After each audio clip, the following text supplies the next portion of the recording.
The issuance of SDRs was a good step towards dealing with the impact of the COVID-19 pandemic, especially for the most vulnerable. The $650 billion that was issued actually was a good step, but it has also exposed the inequalities that exist in our global financial architecture, in the sense that majority of these resources went to where they are not needed, and those who needed them most actually got peanuts. It's scandalous that Africa got only $33.8 billion compared to US, which got $113 billion. This shows that the International Monetary Fund's quota system is a flawed system that continues to perpetuate inequality and needs to be transformed, if not overhauled, so that international financial institutions benefit the poor and the most vulnerable.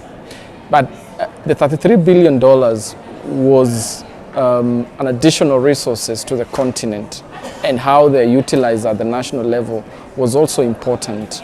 These resources were to actually cushion the most vulnerable, those who are being impacted most by the pandemic, and therefore how governments spent these resources was really important.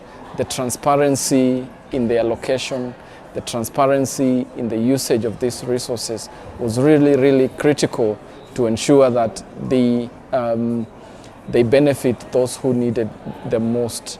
The marginalized communities, our nurses who are on the front line of the pandemic, who needed to get vaccinated. 1 year later, actually, Africa it's only 10 countries on the whole continent that has now achieved 100% vaccination of its nurses.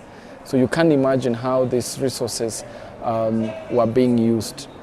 And it speaks to the issues that we've been dealing with all through. We've been talking about a flawed international system that allocates resources to the already rich, and a lack of accountability in how we utilize resources, but also how decisions are actually made. There is an opportunity to redress this, particularly for the IMF. The upcoming IMF quota system review should reflect the inequalities that exist and the realities, the current realities that we're dealing with. Africa is dealing with the triple crisis, the climate crisis, the COVID pandemic, and now the impacts of the Russia-Ukraine war that is making majority of the people on our continent go hungry. You know, we're seeing the numbers, we're seeing whenever you switch on your TV, you see animals dying actually, and people have no food to eat. You know, this needs to be addressed, and the allocation of resources should reflect these particular realities. Thank you.